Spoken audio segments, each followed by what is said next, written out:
Hello hello students, કેમ છો બધા? મજામાં છો કે? હેલો હેલો, કેમ છો?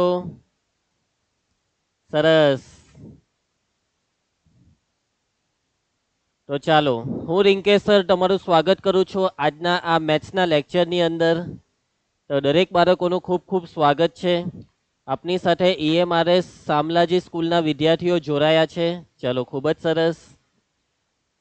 તો ધ્યાન આપજો આજના આખા લેક્ચરમાં. આજે આપણે શું શીખવાના છીએ? તો આજે આપણે જોવાના છીએ મેજર ટેસ્ટ 1 નું જે સોલ્યુશન છે કે જેની આપણે ગયા અઠવાડિયે શરૂઆત કરી હતી, અને એ સોલ્યુશનમાં હજી પણ કેટલુંક બાકી છે. તો તે જ વસ્તુમાં આગળ વધીશું.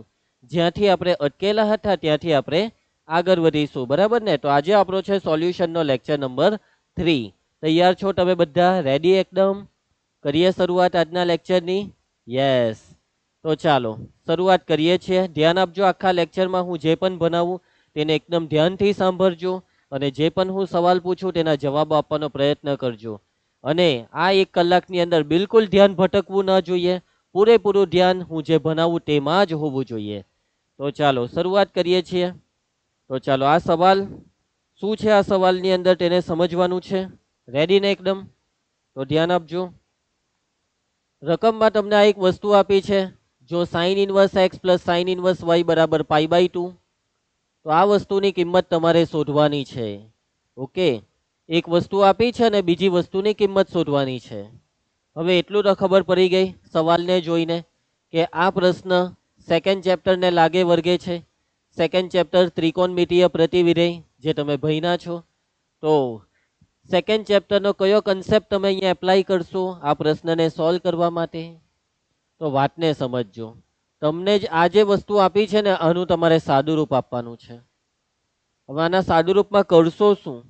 તો કરવાનું એ છે કે તમને x અને y વચ્ચેનો એક સંબંધ જોઈએ. તમને આ જે વસ્તુ આપી છે રકમમાં કે ભાઈ sin inverse x plus sin inverse y બરાબર π/2, આનું સાદુરૂપ આપીને x અને y ની વચ્ચેનો પહેલા તો સંબંધ શોધો. x અને y વાળું એક સમીકરણ શોધો. x અને y નું સમીકરણ મળી જશે, એના પરથી તમને આની કિંમત મળશે. વાતમાં સમજ પડી ને? તો હવે સવાલ એ ઊભો થાય કે ભાઈ x અને y નો સંબંધ શોધીએ કેવી રીતના? તમારે આનું સાદુરૂપ આપવું પડશે. શું સાદુરૂપ આપશો તમે આનું? તમને આપેલું છે sin inverse x plus sin inverse y બરાબર π/2. શું કરશું આમાં? તો સમજજો. આપણે એક કામ કરીએ, sin ઇનવર્સ y ને જમણી સાઈડ લઈ જઈએ. બરાબર, sin ઇનવર્સ x બેઠું બરાબર π/2. sin ઇનવર્સ y સામે જાય તો માઇનસ sin ઇનવર્સ y, માટે sin ઇનવર્સ x બરાબર. હવે આને જોવો ભાઈ, કઈ વિચાર આવ્યો ખરો? તમે એક સૂત્ર ભણેલા છો સેકન્ડ ચેપ્ટરમાં, તમારી ચોપડીમાં છે સૂત્ર કે ભાઈ sin inverse y plus cos inverse y બરાબર શું લખાય? બોલજો. sin inverse y plus cos inverse y બરાબર π/2 લખાય. યાદ આવ્યું કંઈક આવું? લખાય ને π/2? તો એક કામ કરો ને, આ sin ઇનવર્સ y છે તેને પેલી સાઈડ લઈ જાઓ. તો cos ઇનવર્સ y બરાબર π/2. sin ઇનવર્સ y ને તમે જમણી સાઈડ લઈ જશો તો આ થઈ જશે માઇનસ sin ઇનવર્સ y. સમજ પડી? એટલે કે આ જે π/2 માઇનસ sin ઇનવર્સ y છે ને, તે કોના બરાબર છે? cos inverse y. એટલે આપણે આની જગ્યાએ શું લખીશું? cos ઇનવર્સ y લખીશું. ક્લિયર છે? આટલે સુધી ક્લિયર? જો આમાં કઈ નવું નથી કર્યું, આ બધું તમારી ચોપડીનું જ છે. તમારી ચોપડીમાં જ આ બધા સૂત્ર આપ્યા છે, એ જ તો મેં વાપર્યા. બરાબર. હવે શું કરીએ? હવે આગળના સાદુરૂપમાં કંઈક એવું કરો કે ભાઈ x અને y નો સંબંધ મળી જાય. એક સાઈડ sin ઇનવર્સ છે, બીજી સાઈડ cos ઇનવર્સ છે. તો એક કામ કરો ને, એકદમ દેશી બુદ્ધિ વાપરવાની છે કે આ cos ઇનવર્સ ને sin ઇનવર્સમાં ફેરવો તો બેવ સાઈડ sin ઇનવર્સ આવી જાય તો sin ઇનવર્સ દૂર થઈ જશે. અથવા તો તમે આ sin ઇનવર્સ ને cos માં ફેરવો તો બેવ સાઈડ cos ઇનવર્સ આવે તો cos ઇનવર્સ ને દૂર કરી શકાય. કોઈ એક વસ્તુ કરો, કાં તો આ sin ઇનવર્સ ને cos ઇનવર્સમાં ફેરવી દો, કાં તો પેલા cos ઇનવર્સ ને sin ઇનવર્સમાં, કોઈ એક કરી દો ને. તો ચાલો આપણે એક કામ કરીએ, આપણે આ sin ઇનવર્સ ને cos ઇનવર્સમાં ફેરવી દઈએ. ઓકે, તમારી જો ઈચ્છા હોય કે સર મારી ઈચ્છા એવી છે કે cos ઇનવર્સ ને sin ઇનવર્સમાં ફેરવું, તો ભાઈ તમે તમારી ઈચ્છા પૂરી કરો. છેલ્લે બધું આવવાનું તો સરખું જ છે. તો ધ્યાન આપજો, સાઈનનું સૂત્ર ધોરણ 10 કે ભાઈ સામેની બાજુના છેદમાં કર્ણ. તો આ એક્સ એ સામેની બાજુ છે, આ ખૂણાની સામેની બાજુ એક્સ, છેદમાં કંઈ નથી તો એક રો, કર્ણ એક સમજો એટલે આ કર્ણ એક. તો આ પાસેની બાજુ થશે વર્ગમૂળમાં કર્ણનો વર્ગ માઇનસ બાજુનો વર્ગ, એકનો વર્ગ એક અને એક્સનો વર્ગ એક્સ વર્ગ, બરાબર ને? સમજ પડશે? તો ચાલો આપણે આ સાઇન ઇન્વર્સને સામા ફેરવવાના, બોલો? કોસ ઇન્વર્સમાં. કોસ ઇન્વર્સનું સૂત્ર શું આવે? કઈ બાજુના છેદમાં કઈ બાજુ? પાસેના છેદમાં કર્ણ. તો આ ખૂણાની પાસે છે વર્ગમૂળમાં 1 માઇનસ એક્સ સ્ક્વેર અને છેદમાં કર્ણની કિંમત 1, એના બરાબર આ કોસ ઇન્વર્સ વાય. બે બાજુથી કોસ ઇન્વર્સ નીકળી જાય, બે બાજુથી કોસ ઇન્વર્સ નીકળી જાય. એક જ મિનિટ. ઓકે, તો બે બાજુથી જો કોસ ઇન્વર્સ નીકળી જાય તો વર્ગમૂળમાં 1 માઇનસ એક્સ સ્ક્વેર બરાબર વાય આવી જાય. હવે શું કરીએ આમાં? વર્ગમૂળ દેખાય છે, ચાલો વર્ગમૂળને દૂર કરીએ, સામે વર્ગ આપી દો. તો 1 માઇનસ એક્સનો વર્ગ એ વાય વર્ગ બરાબર. અને હવે આ માઇનસ એક્સ સ્ક્વેરને પેલી સાઈડ લઈ જઈએ તો x square plus y square બરાબર 1. આવું કંઈક આવ્યું ભાઈ. આ છે એક્સ અને વાયનો સંબંધ, આ છે એક્સ અને વાયનું એક સમીકરણ. સમજ પડશે તમને આમાં? આટલે સુધી કઈ ડાઉટ? કોઈ બહુ મોટી ખતરનાક વસ્તુ નથી કરી, આ સામાન્ય વસ્તુ જ કરી છે. હવે તમારે આની કિંમત શોધવાની છે. શું કરીએ તો આના માટે? તો 1 પ્લસ વાયની 4 વત્તા એક્સની 4 છેદમાં એક્સ સ્ક્વેર કૌંસમાં 1 minus y square plus y square. તો ધ્યાન આપજો, તમારે આ સંબંધનો હવે આમાં ઉપયોગ કરવો પડશે. અને તમે ઉપયોગ કરશો કેવી રીતના તેની બુદ્ધિ દોરાવો. તો જુઓ, આ એકરો બેઠો, આ એક્સની 4 છે ને તેને એક્સ સ્ક્વેરનો સ્ક્વેર લખીશ, વાયની 4 ને વાય સ્ક્વેરનો સ્ક્વેર. તમે કહેશો સર આવું કેમ કર્યું? કેમ કે જો એક્સ સ્ક્વેર અને વાય સ્ક્વેરનો સંબંધ છે. હવે મેં અહીંયા બહુપદીનું સૂત્ર વાપરા, બહુપદીના સૂત્ર. નીચે આ કૌંસને ખોલીએ, એક્સ સ્ક્વેર ને એક ગુણો તો એક્સ સ્ક્વેર, આ બેને ગુણીએ તો minus x square y square ને આ વત્તા વાયનો વર્ગ. આ એકરો બેઠો. હવે અહીંયા લાગશે સૂત્ર કયું ખબર? એ વર્ગ વત્તા બી વર્ગ. કયું સૂત્ર? આ એ વર્ગ છે વત્તા આ બી વર્ગ છે. તો સૂત્ર ખબર છે તમને આનું? એ વર્ગ વત્તા બી વર્ગનું ખબર હોય તો બોલવાનું. એ વર્ગ વત્તા બી વર્ગના બે સૂત્ર આવે અને આ બે સૂત્ર તમને 9મા 10મામાં તો નથી આવ્યા. પહેલું સૂત્ર કેટલાક બાળકો શું કહે ખબર? હા સર આવડે અમને. એ વર્ગ વત્તા બી વર્ગનું સૂત્ર સર એ ઓછા બી, એ વત્તા બી. અરે ભાઈ, એ તો એ વર્ગ ઓછા બી વર્ગનું સૂત્ર છે. હું વાત કરું છું એ વર્ગ વત્તા બી વર્ગની. તો એ વર્ગ વત્તા બી વર્ગનું સૂત્ર આવે એ વત્તા બી આખાનો વર્ગ ઓછા 2ab. અને બીજું બી સૂત્ર આવે, કયું ખબર? બીજા સૂત્રમાં લખાય એ ઓછા બી આખાનો વર્ગ વત્તા 2ab. આ બે સૂત્ર એ વર્ગ વત્તા બી વર્ગના જ છે. ઓકે, તો હવે તમારા મનમાં એમ સવાલ થશે કે સર આ બે માંથી આપણે કયું સૂત્ર વાપરીએ? આપણે ઉપરનું સૂત્ર વાપરીએ, કેમ કે આપણે ઉપરના સૂત્ર પ્રમાણે દરેક વસ્તુની જરૂર છે. તો ચાલો ઉપરના સૂત્રને વાપરીએ. જોજો, આ ઉપરના સૂત્રમાં જ્યાં એ દેખાય ત્યાં એક્સ વર્ગ લખજો, જ્યાં બી દેખાય ને ત્યાં વાય વર્ગ લખજો, હે ને? તો આ છે એ વત્તા બી આખાનો વર્ગ, પણ એ એટલે એક્સ વર્ગ વત્તા બી એટલે વાય વર્ગ નો આખાનો વર્ગ. પછી સૂત્રને અહીંયા જોવો, -2 પછી એ બી છે, એ એટલે એક્સ નો વર્ગ અને બી એટલે વાય નો વર્ગ, બરાબર. છેદમાં, હવે છેદમાં એક્સ સ્ક્વેર અને વાય સ્ક્વેર ને ભેગા કરો. આપણે એક્સ સ્ક્વેર વાય સ્ક્વેર ને ભેગા જ કરવાના છે. આપણે આ વસ્તુની જરૂર છે ભાઈ. એક્સ સ્ક્વેર અને વાય સ્ક્વેર ને ભેગા કર્યા, આ minus x square y square જેમ છે તેમ. તો આ એક રો બેઠો. X square plus y square ની કિંમત કેટલી છે જુઓ, 1. તો અને અહીંયા આપણે 1 મૂકીએ, 1 નો વર્ગ 1 જ થાય. અને આ બેઠું -2x સ્ક્વેર વાય સ્ક્વેર છેદમાં આ પાછી x square plus y square પાછું આવ્યું, મૂકી દેવ એની જગ્યાએ 1 અને આ -x સ્ક્વેર વાય સ્ક્વેર બેઠા લખી દો. ઉપર 1 વત્તા 1 એટલે 2 ને હર્યું આ બેઠું -2x વર્ગ વાય વર્ગ છેદમાં 1 - x વર્ગ વાય વર્ગ. હવે શું કરીએ? હવે આજે તમને ઉપર દેખાય છે તેમાં શું કરીએ? બેને કોમન કરી લે ને. ચાલો બેને કોમન કરી લઈએ તો આપણે, તો કૌંસમાં બેને કોમન કરીએ તો 1 minus x square y square ના છેદમાં રહ્યું આ 1 minus x square y square જેમ છે તેમ બેઠું જ રવા દો. હવે તમે સમજી ગયા? હા સર સમજી ગયા અમે તો, આવડી જાય. વાહ બેટા સરસ. એટલે અહીંયા વૈધું કો, અહીંયા વૈધું 2, પટી ગયો દાખલો, આવી ગયો જવાબ. કેટલો જવાબ આવ્યો? 2. સમજ પડી કે નહીં? પડી જાય? સહેલું છે ને? ચાલો આગળ વધીએ તો આપણે, ધ્યાન આપતા રહેજો. નેક્સ્ટ, એના પછી સેકન્ડ સવાલ. તમને અહીંયા એક દ્વિપદી આપી છે ભાઈ, a માઇનસ બી ની n ઘાત, જ્યાં n ની કિંમત ગ્રેટર ઓર ઇક્વલ ટુ 7 એટલે 7 કે 7 થી મોટી. પાંચમા અને આઠમા પદોનો સરવાળો શૂન્ય છે. સરવાળો દ્વિપદીના જે પદ હોય ને તેમાં પાંચમું ને આઠમું આ બે પદનો સરવાળો 0.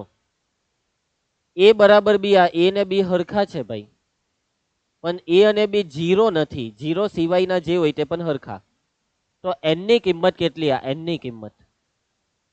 ઓકે, દ્વિપદીને ઇંગ્લિશમાં કહેવાય બાયનોમિયલ એક્સપાન્શન. પદને ઇંગ્લિશમાં કહેવાય term. Sum of fifth and eighth term, પાંચમા અને આઠમા પદોનો સરવાળો. સમ ઇઝ 0, સરવાળો 0 છે. Find the value of n. તો ચાલો ધ્યાન આપજો. આ દ્વિપદી એટલે સમજ પડી કયું ચેપ્ટર? a માઇનસ બી ની n ઘાતની વાત ચાલે છે. દ્વિપદી એટલે 11મા ધોરણનું દ્વિપદી પ્રમેય નામનું ચેપ્ટર આવતું ને, તેમાં આવા જ દાખલા આવતા. યાદ આવ્યા તમને? હવે આ દ્વિપદી વિશે તમને કીધું શું છે કે ભાઈ આના પાંચમા ને આઠમા પદોનો સરવાળો શૂન્ય. પાંચમું પદને t5 કહેવાય, આઠમા પદને t8 કહેવાય, બેવનો સરવાળો 0. એટલે મેં આવું લખી દીધું. હવે એક કામ કરો, આ t8 ને પેલી સાઈડ જવા દો, તો t5 બરાબર માઇનસ t8. હવે t5 એટલે પાંચમું પદ. પાંચમું પદ અહીંયા લખવાનું છે, આનું પાંચમું પદ જે આવતું હોય ને તે. હવે પાંચમું પદ લાવવું ક્યાંથી? આઠમું પદ લાવવું ક્યાંથી? તો કે ભાઈ પદ લાવવાનું સૂત્ર આવે જે 11મા ધોરણમાં નહીં હતું. ભાઈ તમારી 11માની ચોપડીમાં આ સૂત્ર પહેલા હતું પણ હવે કાઢી નાખ્યું, ડિલીટ સિલેબસમાં જતું રહ્યું. હવે એ સૂત્ર પાછું તમારે ભણવું પડશે જો જેઈ કરવું હોય તો. તો પદ શોધવાનું સૂત્ર છે tr+1 બરાબર a ની ઘાતમાં એક મિનિટ, tr+1 બરાબર NCR, a ની ઘાતમાં આ બેવની બાદબાકી લેવાની n-r, ને b ની ઘાતમાં જે નીચે હોય તે બેઠું ઉપર ચડાવી દેવાનું. તો આ સૂત્રથી પદ લખાશે. બરાબર, આ છે સૂત્ર. પહેલા NCR લખવાનું, પછી a ઘાતમાં આ બેવની બાદબાકી n-r, પછી b નીચે જે દેખાય તે b ની ઘાતમાં લખવાનું. આવું આવે. બરાબર, ધ્યાન આપજો. t5 નું મેં સૂત્ર લખવા જઈ રહ્યો છું, તો લખાવશો. a માઇનસ બી ની n છે ને, તો આ n બેઠો, પછી NC નીચે જો અહીંયા જોજો r+1 હોય ને તો r થઈ જાય, એક ઓછું જે હોય તેના કરતા એક ઓછું થાય. એટલે અહીંયા 5 છે ને, તો અહીંયા એક ઓછું કરીને લખવાનું 4. પછી પહેલું છે a, તો અહીંયા a ની ઘાતમાં બેવની બાદબાકી લખવાની n-4. પછી લખવાનું આ માઇનસ બી, બી ની હે માઇનસ બી, ઘણા આવું ખોટું કરે. માઇનસ બી, માઇનસ સાથે રાખવાનું. હવે આ માઇનસ બી ની ઘાતમાં જે નીચે ચોગરો છે તે લખવાનો. બરાબર, હવે આ માઇનસ t8 માં માઇનસ બેઠું, t8 આઠમું પદ, આ જ બેઠું સૂત્ર. NC પણ નીચે કેટલા લખવાના? એક ઓછું કરવાનું. 8 છે તો નીચે 7 લખવાના. પછી આવે a, આ a છે ને તેની ઘાતમાં આ બેવની બાદબાકી, બોલો કેટલું થાય? n-7. પછી આવે માઇનસ બી, બોલો માઇનસ બી ની ઘાત કેટલી? આ 7 ઉપર જાય. બોલો કોઈને કઈ તકલીફ આમાં? સમજ પડી ને? હવે આપવાનું છે સાદું રૂપ. સાદું રૂપને ધ્યાનથી સમજજો હે તમે. હવે આ NC4 આનું સૂત્ર આવે, NC7 આનું બી સૂત્ર આવે, જે તમને 11માં ક્રમચય સંચય ચેપ્ટરમાં આવેલું. તો ચાલો યાદ કરો તો પછી સૂત્રને. બોલો ચાલો NCR નું સૂત્ર બોલો, શું આવે? યાદ આવ્યું કંઈ? NCR નું સૂત્ર આવે n ફેક્ટોરિયલ છેદમાં n minus r factorial into r factorial. આવું સૂત્ર તમારી 11માની ચોપડીમાં હતું. બરાબર, સૂત્ર યાદ આવ્યું ને? ઉપર n દેખાય તેને ફેક્ટોરિયલ, પછી નીચે લખો ત્યારે આ બેવની બાદબાકી કરીને ફેક્ટોરિયલ, નીચે જે r છે તેને હું અહીંયા પાછું લખીને ફેક્ટોરિયલ. આવી રીતના યાદ રાખવાનું. બરાબર, યાદ રાખજો ભાઈ, જેઈ એક્ઝામ સુધી. હે, તો ચાલો NC4 લખાવો. આ સૂત્ર પ્રમાણે NC4 ને લખાવો. ઉપર આ n દેખાય એટલે n ફેક્ટોરિયલ, પછી નીચે પેલા બાદબાકી આ બેની બાદબાકીનું ફેક્ટોરિયલ એટલે n ઓછા 4 ફેક્ટોરિયલ, પછી આ જે 4 દેખાય તેને ફેક્ટોરિયલ. સમજ પડી? આ બાકીનું બેઠું a ની ઘાતમાં n ઓછા 4 માઇનસ b ની 4 ઘાત. યુગ્મ ઘાત હોય તો માઇનસ નું પ્લસ થઈ જાય એટલે કે પ્લસ b ની 4 ઘાત. બરાબર, આ માઇનસ ની નિશાની. ચલો NC7 લખાવજો તમે.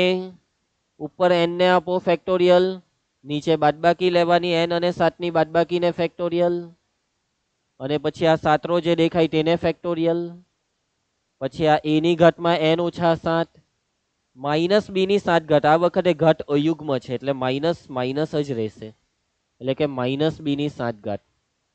બરાબર, ધ્યાન આપતા રહેજો. હવે જોજો બેવ બાજુથી n ફેક્ટોરિયલ કેન્સલ. હવે જે વધ્યું તેનું સાદુરૂપ. ઉપર એક વધ્યો, આ n માઇનસ 4 ફેક્ટોરિયલ છે તે, અને આ n માઇનસ 7 ફેક્ટોરિયલ, આ બેનું સાદુરૂપ આપવાનું. સામાસામી સાદુરૂપ.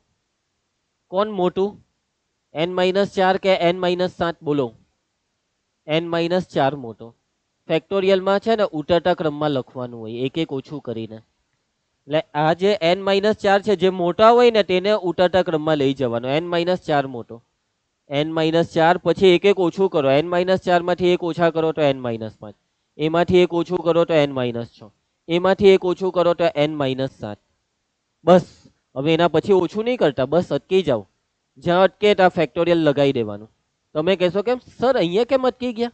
કેમ કે જોવની ભાઈ n માઇનસ 7 ફેક્ટોરિયલની જરૂર હતી તે આવી ગયા. હવે આ 4 ફેક્ટોરિયલને બેઠા રાખો. 4 ફેક્ટોરિયલ સાથે સાદુરૂપ થશે 7 ફેક્ટોરિયલનું, ને જે મોટા હોય તેને જ ઉતરતા ક્રમમાં લેવાનું. 4 ફેક્ટોરિયલ નાના એટલે એને છેડતા નહીં તમે. આ a ની ઘાતમાં n માઇનસ 4 એને બેઠું. હવે આ જે a ની ઘાતમાં n માઇનસ 7 છે ને, બાજુ પલટ કરો. આ બરાબરની ડાબી સાઈડ લાવો એટલે છેદમાં આવે, અને આ b ની 4 ઘાતને મેં પેલી સાઈડ લઈ જવા. હવે એમ નહીં કહેતા b ની 4 ઘાત કેમ નહીં લખાય, એ જહે પેલી સાઈડ જહે, ઉતાવળ નહીં કરો. અહીંયા એક આ n માઇનસ 7 ફેક્ટોરિયલ જેમ છે તેમ બેઠા, કેમ કે એને હવે આપણે ઉડાડવું. આ 7 ફેક્ટોરિયલ મોટા છે, ચાલો એક એક ઓછું કરો. 7, 6, 5, 4, ચારે અટકી જજો.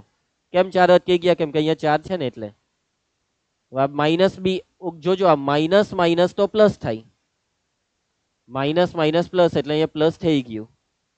પછી આ બી ની 7 બેઠા, અને આ એ બી ની 4 ને છેદમાં લઈ જવાના હતા. સમજ પડી ગઈ તમને આમાં? હવે હું સાદુરૂપ આપું છું, જે હરખું હોય તેને ઉડાડો.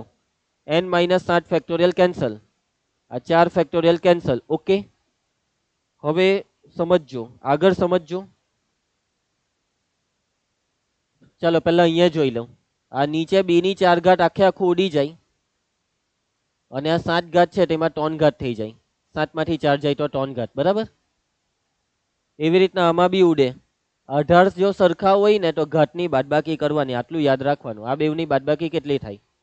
n ઓછા 4 માંથી n ઓછા 7 ને બાદ કરી દો ને ભાઈ, n ઉડી જશે. ઓછા 4 વત્તા 7, ઓછા 4 વત્તા 7 એટલે 3 આવે. એટલે આ સાદુરૂપ a ની 3 ઘાત, એટલે નીચે વાળું ઉડી જાય ને આ જે ઘાત દેખાય તે 3 ઘાત બની જાય. હવે વાતને સમજજો. હે, આ a ક્યુબ થયું, આ b ક્યુબ. શું a ક્યુબ b ક્યુબ ઉડાડી દે? તમે કહો સર એ થોડું ઉડે, હરખું હોય તે ઉડે. a અને b થોડા હરખા છે, a અને b તો અલગ કહેવાય. તો ભાઈ મેં a અને b, a ક્યુબ અને b ક્યુબ ને બી મેં તો ઉડાડવાનો. હે, તમે કહો સર કેમ ઉડાડ્યા? a અને b ને વળી થોડા ઉડાડાય, જે હરખું હોય તેને ઉડાડાય. તો ભાઈ a ને b હરખા જ છે. રકમ ને જો ભાઈ, રકમ ને જો, a બરાબર b. આ દેખાયું તમને? a અને b હરખા છે એટલે ઉડાડ્યા. અહીંયા લખી કાઢું છું કાઉન્સમાં કે a અને b હરખા છે એવું આપેલું છે. ને એક એ ને બી હરખા હોય તો એ ક્યુબ બી ક્યુબ હરખું છે તો મેં ઉડાડી દીધું. હવે બસ આટલું આ વધ્યું. હવે આમાં એને ઉપર લઈ જાઓ, વ્યસ્ત કરો. વ્યસ્ત, વ્યસ્તનો મતલબ જે નીચે હોય તે ઉપર જાય, જે ઉપર હોય તે નીચે. તો નીચે વાળું ઉપર લઈ જાઓ. તો n ઓછા 4, n ઓછા 5, n ઓછા 6 બરાબર. હવે અહીંયા એકના છેદમાં આ જે છે ને તેને ઉપર જવા દેવું. એટલે 7 ગુણ્યા 6 ગુણ્યા 5. ક્લિયર? આપણે શોધવાનો છે n. તો હવે શું કરીએ? તમે કહો સર આ ગુણાકાર કરી દઈએ ને? ના, ગુણાકાર કરવાની બેઠા ભાઈ, ધ્યાન આપજો, ગુણાકાર નથી કરવાનો. હવે જો આ ટોને ટોન ઉતરતા ક્રમમાં છે, એક એક ઓછું કરીને લખ્યું. આ સૌથી મોટું, એના કરતા એક નાનું, એના કરતા એક નાનું. તો આ એવું જ છે ને. આ 7, એમાંથી એક ઓછા કરીએ તો 6, એના કરતા ઓછા કરીએ તો 5. એનો મતલબ કે સરખામણી કરો. જે સૌથી મોટું છે તેને સૌથી મોટા સાથે સરખાઈ દો. n ઓછા 4 ને 7 સાથે સરખાઈ દો એટલે n મળી જશે. માટે n બરાબર ઓછા 4 સામે જાય તો વત્તા 4, 7 ને 4 11. દાખલો પતી ગયો. n બરાબર 11 આવ્યા. સમજ પડી? તમારી ઈચ્છા એવી થાય કે સર અમે આ બેને સરખાઈ દઈએ તો ચાલે. ચાલે જ ને ભાઈ. જે સૌથી નાનું છે તેને સૌથી નાના સાથે સરખાવો તો n બરાબર 11. પણ જો તમે એવું કહો ને કે સર માની લો કે n ઓછા 6 ને મેં 6 હાથે સરખાઈ દેમ તો ચાલે? નહીં ચાલે ને. જેને જેની હાથે સરખાવાનું તેની સાથે જ. સૌથી નાના ને સૌથી નાના સાથે જ સરખાવાનું. મન ફાવે તેની સાથે નહીં સરખાવાય. સમજ પડશે? તો પરી સમજ દાખલામાં આખામાં કે નહીં? પરી? યસ, ચાલો જોરદાર. હવે મતલબમાં આમાં નવી વસ્તુમાં એક સૂત્ર તમારા માટે નવું હતું, આ 11માં આવી ગયેલું. એટલે એટલું બધું બી બહુ અઘરું નથી. એમ સાચી વાત કરું ને તો સાદું રૂપ જેને ધ્યાનથી આપતા આવડે તેને વાંધો નહીં આવે. આ દાખલામાં સાદું રૂપની મસ્ત પ્રેક્ટિસ કરવાની. ઘણા દાખલામાં તો સાદું રૂપનો જ ખેલ હોય. ચાલો હવે આ દાખલો કરીએ. જો તમને રકમમાં છે ને f of x આપેલું છે, આવું કંઈક આપેલું છે. આ f of x છે બરાબર. તમારે f of 1 ની કિંમત શોધવાની છે. તમે કહો ઓહો સર આ તો બહુ હેલું. સર f of 1 એટલે જ્યાં બી x દેખાય ત્યાં 1 મૂકી દેવ એટલે આવી જાય જવાબ. એવું જ વિચાર્યું ને? f of x શું છે? f of x બરાબર 2x ઓછા 3 વર્ગમૂળ x ઓછા 1 છેદમાં 2x નો વર્ગ વત્તા x ઓછા 3. તો તમે એમ કહો કે સર જ્યાં બી x છે ત્યાં 1 મૂકી દે. પણ તમે વાતને સમજો, જેવું તમે 1 આમાં મૂકો ને એટલે 1 - 1 0, આખું 0 થઈ જશે. શું થઈ જશે? 0. નીચે 1 મૂકીને જોવું હોય તો જોઈ લો. અહીંયા 1 મૂકો તો આ 2, આ 1 ને ઓછા 3, આ હો 0 થાય. ઉપર હો 0, નીચે હો 0. હવે એમ નહીં કહેતા સર 0 0 ઉડાડ દેવું. ભાઈ 0 હાથે 0 ને નહીં ઉડાડાય. અને એવો કોઈ જવાબ નથી આમાં. એટલે 1 મૂકવાથી જવાબ તો આવતો નથી. તો હવે આ વળી હું અજીબ થઈ ગયું ના તો વાતને સમજજો. તમે વિધેય વિશે એક વસ્તુ 11મા ધોરણથી શીખેલા છો કે વિધેયનો છેદ કોઈ દિવસ 0 નહીં થવા દેવાનો. વિધેયનો છેદ કોઈ દિવસ 0 નહીં થવા દેતા. સમજ પડે છે વાતમાં? છેદ કોઈ દિવસ 0 થવા દેવાનું નહીં. તો હવે કરીએ શું? તો જોજો, વાતને સમજજો. હું તમને જે કેમ છું તે છેદ 0 થાય છે, અંશ બી 0 થાય છે. x બરાબર 1 લેવાથી અંશ અને છેદ બંને 0 થાય છે. અંશ બી 0 થાય, છેદ બી. જો x બરાબર 1 લેવાથી અંશ અને છેદ બંને 0 થતા હોય તો એનો મતલબ કે અંશ અને છેદ બંનેનો અવયવ, અંશ અને છેદ બંનેનો અવયવ ગેરંટી. ગેરંટી આતે તમને કેમ કે બંનેનો એક અવયવ કયો છે ખબર? x ઓછા 1. તમે 9મા ધોરણમાં અવયવ પ્રમેય આવું કંઈક શીખીને આવેલા છો કે x બરાબર 1 લેવાથી જો 0 આવે તો x - 1 ને અવયવ કહેવાય. એટલે x - 1 અવયવ છે. એટલે મારે હવે અંશ અને છેદના અવયવ પારવાના. મને અવયવ ખબર બી પડી ગઈ કે આના અવયવ પારા તો x ઓછા 1 આવવાનું. અને પછી મેં અંશ અને છેદ બેવમાંથી x ઓછા 1 ને કેન્સલ કરા. કેમ કે આ x ઓછા 1 એના લીધે જ આ તકલીફ છે. x ઓછા 1 ના લીધે જ જવાબ નથી આવતો. એટલે x ઓછા 1 અવયવ પારવાના છે આમાં. જ્યારે બી આવી વર્ગમૂળ વાળી રકમ આવે ને તો તમારે કરની કરવાની. હું કરવાની? કરની અથવા સમયકરણ. ગુણવા ભાગવાનું. વચ્ચે માઇનસ છે ને તેનું પ્લસ લઈ લેવાનું. એટલે કે વર્ગમૂળ x વત્તા 1 વડે ગુણવાનું ને ભાગવાનું. આવું બી તમે બધું શીખેલા છો 9-10 માં. આના અવયવ પાડો 2x નો વર્ગ વત્તા x ઓછા 3 ના અવયવ. 3 દુ 6. 6 ના એવા બે અવયવ વિચારવાના જેની બાદબાકી થાય કેટલી 1. એ 3 દુ 6, 3 માંથી 2 જાય તો 1. આ 1 ની નિશાની વત્તા, તો 3 ને વત્તા 2 ને ઓછા. મધ્યમ પદ છે x, તો એના ટુકડા 3x ને -2x. આ 2x નો વર્ગ બેઠો, x ના આ બે ટુકડા વત્તા 3x -2x, -3 બેઠો. આ બે માંથી કોમન નીકળે x કૌંસમાં 2x વત્તા 3. આમાંથી -1 કોમન કૌંસમાં 2x વત્તા 3. અવયવ પાડતા તો આવડે ને તમને? અવયવ પાડ્યા, બીજું કઈ નથી. બેવ કૌંસ સરખા આવવા જ જોઈએ. આવી ગયા ભાઈ, બેવ કૌંસ સરખા આવી ગયા. સમજ પડશે? ચાલો, તો આ છેદના અવયવ પાયરા તે લખી દઉં ની. મેં તમને એક વસ્તુ કીધેલી કે છેદના અવયવમાં 100% x - 1 આવે. જો આવ્યા કે જ દીધલી, આપણે ભવિષ્યવાણી કરી જ દીધેલી. ઉપર 2x ઓછા 3 બેઠા. આ બેવનું સાદુરૂપ આપો ને ભાઈ. a ઓછા b a વત્તા b, સૂત્ર a વર્ગ ઓછા b વર્ગ. a વર્ગ નો મતલબ વર્ગમૂળ x નો વર્ગ એટલે x, ઓછા b વર્ગ એટલે 1 નો વર્ગ 1. છેદમાં જે છે તે બધું બેઠું રવા દો. 2x વત્તા 3 બેઠા, x ઓછા 1 બેઠા, વર્ગમૂળ x વત્તા 1 ને બેઠા. હવે આજે x ઓછા 1 દેખાય, ઉડાડ દેવાને. જેના લીધે તકલીફ હતી તે તકલીફને જ ગોળી મારી દીધી આપણે. અને હવે f(1) શોધવાનું છે ને, હવે 1 મૂકી દઉં. x ની જગ્યાએ અહીંયા 1 મૂકો. 2 × 2 ઓછા 3. છેદમાં અહીંયા 1 મૂકીએ તો 2 × 2 ને વત્તા 3. અહીંયા 1 મૂકીએ તો 1 નું વર્ગમૂળ 1 એટલે 1 વત્તા 1. આ 2 ઓછા 3 -1. 3 ને 2 5, 1 ને 1 2 એટલે આ 5 ને આ 2, 5 દુ 10. જવાબ -1/10 જવાબ. સમજ પડી? ખ્યાલ આવ્યો? એટલે આમાં કઈ હતું નહીં. છેદના અવયવ પાયરા, આનું સમયકરણ કરની કરી, સાદુરૂપ આપ્યું, 1 મૂક્યો, દાખલો પૂરો. સમજ પડી? ચાલો, ખ્યાલ આવશે ને? આગળ વધીએ. નેક્સ્ટ. ચાલો, ઓ ભાઈ સાહેબ, બહુ ખતરનાક દાખલો આવી ગયો છે. બરાબર ધ્યાન આપજો, ગભરાવાનું નથી, પણ સાવધાન થઈને ધ્યાન આપવાનું. એકદમ બરાબર પૂરેપૂરું ફોકસ. જો 1/માં વર્ગમૂળ આલ્ફા અને 1/માં વર્ગમૂળ બીટા એ આ સમીકરણના બીજ હોય, તો આ સમીકરણના બીજ શું હોય? સમજ પડી? રકમમાં એકદમ દેશી શબ્દમાં. સમીકરણને ઇંગ્લિશમાં કહેવાય ઇક્વેશન, બીજને ઇંગ્લિશમાં કહેવાય roots. 1/√ alpha and 1/√ beta are the roots of this equation. Then what are the roots of this equation? આના બીજ આ બે હોય તો આના બીજ શું? આમાંથી કયા? આ છે સવાલનો મતલબ. સમજ પડી ને?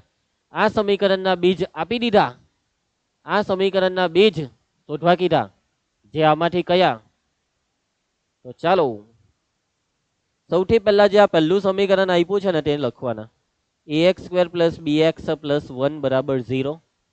આ સમીકરણના બીજ કોણ છે? આના બે બીજ માં એક છે 1/√ આલ્ફા અને બીજું છે 1/√ બીટા. હવે કરીએ શું? આના બીજ શોધવા કરીએ શું? આ છે સવાલ. તો આ બેવનું કઈ ને કઈ તો કનેક્શન હશે.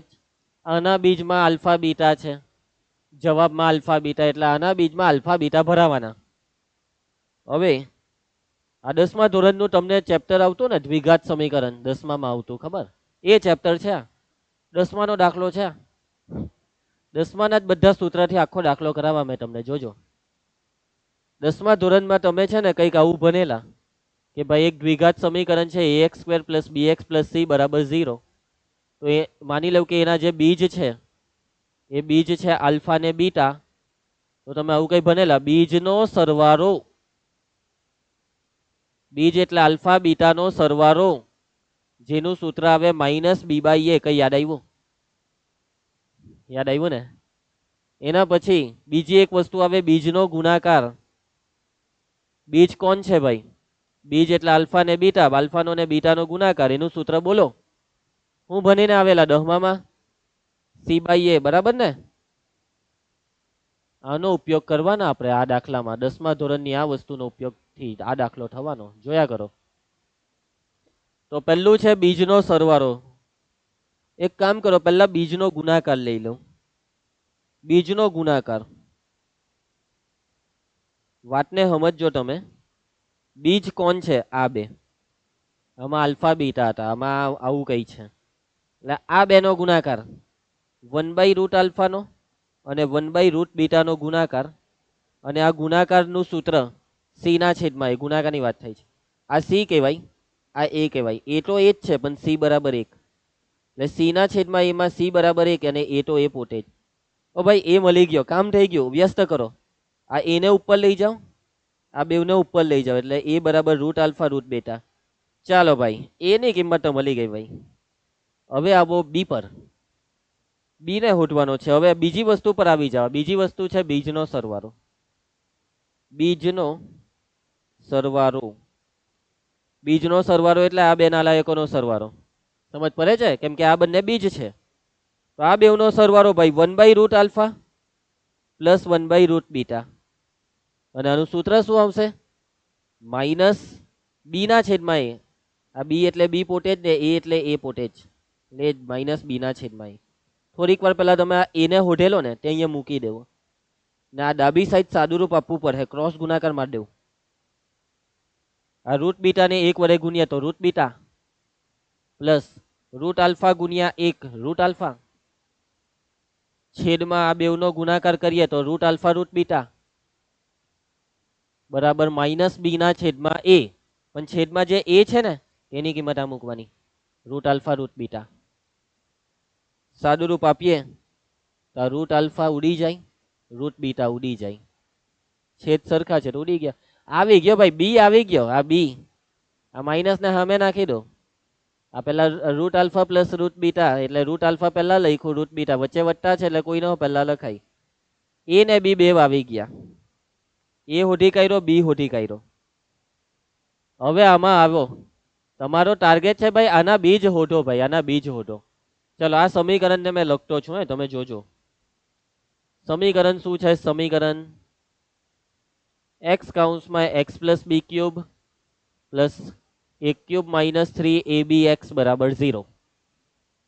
કૌંસ ખોલો. x સ્ક્વેર, આ ગુણાકાર કરીએ તો બી ક્યુબ એક્સ, આ બાકીનું બેઠું a ક્યુબ માઇનસ 3abx બરાબર 0. આ x સ્ક્વેર બેઠું. હવે x વાળા કોણ કોણ છે? આ બેવ માંથી x ને કોમન કરો અને ખાલી x ની માઇનસ ને બી કોમન કરો. હે સર માઇનસ ને કેમ કોમન કરવાના? એ થોડીક વાર પછી કહેવા તમને. માઇનસ x કોમન કર્યા પછી જે વધ્યું તેમાં લખવાનું. તો આમાંથી તમે માઇનસ x કોમન કર્યો એટલે વધ્યો 3ab. માઇનસ કોમન કરીએ તો માઇનસ 3ab થઈ જાય પ્લસ 3ab. આમાંથી બી તમે માઇનસ x કોમન કર્યો એટલે વધ્યો બી ક્યુબ. નિશાની બદલવાની, પ્લસ નું માઇનસ. કેમ માઇનસ? અરે ભાઈ માઇનસ કોમન કર્યું ને એટલે. ને આ વધ્યો a ક્યુબ અચર પદ. ક્લિયર તમને? આ આખું જે ગોઠવ્યું તે પેલા 2 ઘાત, પછી એ x વાળું પદ ને પછી અચર પદ. હવે તમારે આ સમીકરણના જોઈએ છે બીજ. હવે હું તમને એક સવાલ પૂછવા જઈ રહ્યો છું, ધોરણ 10 નો. ધ્યાનથી સાંભળજો. જે સમીકરણના બીજ આલ્ફા ને બીટા હોય તે સમીકરણ બનાવવાનું સૂત્ર શું? 10મા ધોરણમાં આવતું. જે સમીકરણના બીજ આલ્ફા ને બીટા હોય તે સમીકરણ બનાવવાનું સૂત્ર બોલો. સૂત્ર બોલો. x square minus alpha plus beta into x plus alpha beta બરાબર 0. આ 10માનું સૂત્ર છે અને આ સૂત્રથી હવે આગળ વધવાના. યાદ આવ્યું તમને આ તમારું 10માનું સૂત્ર? x square minus alpha plus beta into x plus alpha beta બરાબર 0. આ છે સૂત્ર.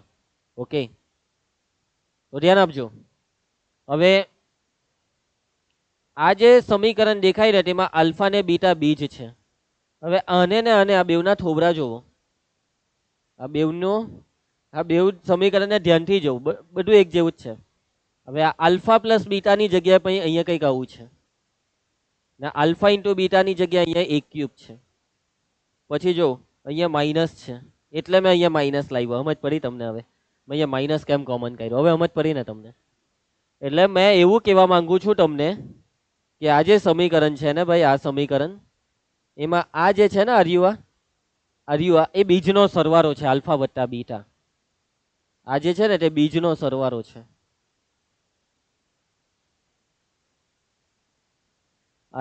આલ્ફા ઇન્ટુ બીટા દેખાય એટલે આ જે એ ક્યુબ દેખાય ને આ બીજનો ગુણાકાર છે. મેં તમને આવું કહેવા માંગુ છું. એટલે તમારી પાસે આ બીજનો સરવાળો ને બીજનો ગુણાકાર તૈયાર છે. હવે આપણે બસ ખાલી સાદુરૂપ આપવાનું છે. અહીંયા બીજનો ગુણાકાર એક ક્યુબ છે. બીજના ગુણાકારથી હું સાદુરૂપ ચાલુ કરું તો આ બીજનો ગુણાકાર જે એક ક્યુબ છે ને, બીજનો ગુણાકાર એક ક્યુબ, તો એની કિંમત તો હમણાં ઉઠેલી વર્ગમૂળ આલ્ફા વર્ગમૂળ બીટા ત્યાંમાં મૂકી દઉં. હવે વર્ગમૂળ આલ્ફા જે છે તેને આલ્ફાની 1/2 ઘાટો લખાય, ખબર ને? વર્ગમૂળ બીટાને બીટાની 1/2 ઘાત લખાય, ખબર ને? આખાની 3 ઘાત. કાઉન્સ ખોલીએ તો આ 3 ઘાત બેવને આપવાની. એટલે આ 1/2 ને 3 વડે ગુણીએ તો આલ્ફાની 3/2 ને એવી રીતના બીટાની બી કેટલી થવાની? 3/2. તો આ છે બીજનો ગુણાકાર. એટલે કે આ બેનો ગુણાકાર, આ બેવનો ગુણાકાર એ આ બીજનો ગુણાકાર છે. આ બેવનો ગુણાકાર બીજનો ગુણાકાર છે એટલે આ બે બીજ છે. આ બે બીજ છે ભાઈ, કેમ કે આ બેનો ગુણાકાર બીજનો ગુણાકાર. આ રહ્યો જવાબ, આલ્ફાની 3/2 બીટાની 3/2. સમજ પડી તમને વાતમાં? આ બે બીજ છે, આલ્ફાની 3/2 બીટાની 3/2. તો એ બેનો ગુણાકાર અહીંયા એક ક્યુબ બરાબર થયો. અને આ જે છે ને આ બીજનો સરવાળો છે. એટલે હું તમને છાટી ઠોકીને કેમ કે આ બેવનો સરવાળો કરો તો આવશે. જો તમને હોધીને બતાવું. આના પર આવો, 3ab બીજનો સરવાળો. ઓકે, બીજનો સરવાળો આ 3ab માઇનસ બી ક્યુબ, કિંમત મૂકી દો. એ કેટલા? વર્ગમૂળ આલ્ફા વર્ગમૂળ બીટા. પણ ચાલો કઈ નહીં, વર્ગમૂળ આલ્ફા ને આલ્ફાની 1/2 લખી દઉં, અહીંયા બીટાની 1/2 માઇનસ બી ક્યુબ. આ બી ક્યુબ એટલે આનો ક્યુબ, બી ક્યુબ એટલે આનો ક્યુબ. હવે તમે આનો ઘન કરો ને, આનો ઘન એટલે ઋણ સંખ્યાનો ઘન ઋણ જ થાય. એટલે આ માઇનસ માઇનસ અહીંયા પ્લસ થઈ જશે. આનો ઘન. હવે આ આલ્ફાની 1/2 પ્લસ બીટાની 1/2 નો ઘન. ઓકે, એક ભૂલ થઈ ગઈ મારાથી. હું ખબર, મેં અહીંયા 3 લખ્યો, પછી એ બી ની કિંમત તો મૂકવાનું જ ભૂલી ગયો. આ બી ની કિંમત અહીંયા મૂકવાની ને, આ કિંમતને અહીંયા મૂકીએ તો આ માઇનસ ને આગળ નાખી દઉં, ને પછી આ રૂટ આલ્ફા રૂટ બીટા એના આલ્ફાની 1/2 ને બીટાની 1/2 લખી દઉં. હવે આને જરાક ધ્યાનથી જોવો. આ આલ્ફાની 1/2 ને એ નામ આપો, બીટાની 1/2 ને બી નામ આપો. તો આ આખું શું થયું તે જોઉં તો ખરા એકવાર, એકદમ ધ્યાનથી જોજો. એ વત્તા બી નો ઘન ઓછા 3ab કૌંસમાં a વત્તા b. ઓ ભાઈ, આવું તો એક સૂત્ર છે બહુપદીમાં. આજે મેં બોલ્યો ને એ તો એક સૂત્ર છે. મેં શું બોલ્યો હમણાં? a વત્તા b આખાનો ઘન ઓછા 3ab કૌંસમાં a વત્તા b. યાદ આવ્યું? આ ગયા અઠવાડિયે મેં આ સૂત્ર મેં તમને કીધેલું, કોઈને યાદ હોય તો. આવે a ઘન વત્તા b ઘન. આના બરાબર લખાય a ઘન વત્તા b ઘન. આ જૂની વસ્તુ ભૂલવાની નહીં તો મજા આવે. એટલે આ જે છે તે a ઘન વત્તા b ઘન છે. એ એટલે આલ્ફાની 1/2 નો ઘન, 1/2 નો ઘન કરીએ તો 3/2 વત્તા આ b એટલે બીટાની 1/2 નો ઘન, ઘન કરીએ તો 1/2 થઈ જાય 3/2. જોવો ભાઈ, આ બીજનો સરવાળો છે. આ બીજનો સરવાળો આના જેટલો છે એટલે આ બે બીજ છે. જો આખું બીજનો સરવાળો હોય તો આ બે બીજ છે. સમજ પડી? ખ્યાલ આવશે તમને? ચાલો હવે એના પછી, હવે મને નથી લાગતું કે આ દાખલો જો હું ચાલુ કરા તો 6 વાગ્યા પહેલા પતી રહી. તો આપણે અહીંયા અટકવું પડશે, કેમ કે પછીના દાખલાની પણ 10 મિનિટ તો જોઈશે અને આપણી પાસે હવે 6 વાગ્યા સુધીનો ટાઈમ છે, તો અટકવું પડશે. તો કંઈ વાંધો નહીં. એટલે આજે આપણે જેટલું ભણ્યા તેટલામાં સમજ પડી તમને? પડી સમજ? પડી ને? ચાલો, નાઈસ, સરસ. પ્રેક્ટિસ કરતા રહેજો, મહેનત કરતા રહેજો. સ્કૂલની પણ પરીક્ષા, પ્રથમ પરીક્ષા નજીક આવે છે, તેનું વાંચતા રહેજો. હવે છે ને આ શનિવારે તમારી એક જેઈની એક્ઝામ છે, મેથ્સની. બરાબર. હવેથી દર શનિવારે અમે તમારી એક્ઝામ લેવાના છીએ. એક દિવસ આપણે મેથ્સ બાયો રાખીશું, એક દિવસ ફિઝિક્સ, એક દિવસ કેમેસ્ટ્રી, અને પછી ચોથા અઠવાડિયે તોને ભેગું કરી દેવું. બરાબર. તો આ શનિવારે મેથ્સની તૈયારી કરવાની તમારે. કયું ચેપ્ટર ખબર? પહેલું ને બીજું. પહેલું ચેપ્ટર સંબંધ અને વિધેય, અને તૈયાર કરો. ને બીજું ચેપ્ટર ત્રિકોણમિતીય પ્રતિવિધેય. આ બે ચેપ્ટર તમારે ખતરનાક તૈયાર કરવાના. મસ્ત તૈયાર કરો. ભલે ચોપડી તો ચોપડીનું આવડવું જોઈએ. તમે કહો કે સર જેઈમાં તો તમે કેવું પૂછો, એ જે આવે તે ચોપડી તો ચોપડી અત્યારે એટલું તૈયાર કરો ને એની પરીક્ષા મસ્ત શનિવારે આપજો. બરાબર મસ્ત માર્ક્સ લાવવાના છે. ઓકે, તો તૈયારી કરજો. હવે આપણે શુક્રવારે મળવું મેથ્સમાં. કાલે આવવાનું જ છે તમારે, પણ કાલે કોણ આવશે તમને ભણાવવા? ઉપેન્દ્ર સર ભણાવશે કેમેસ્ટ્રી. બરાબર. અને મેથ્સમાં આપણે ક્યારે? શુક્રવારે. ચાલો તો મળીએ શુક્રવારે. ત્યાં સુધી દરેક બાળકોને બાય, આવજો.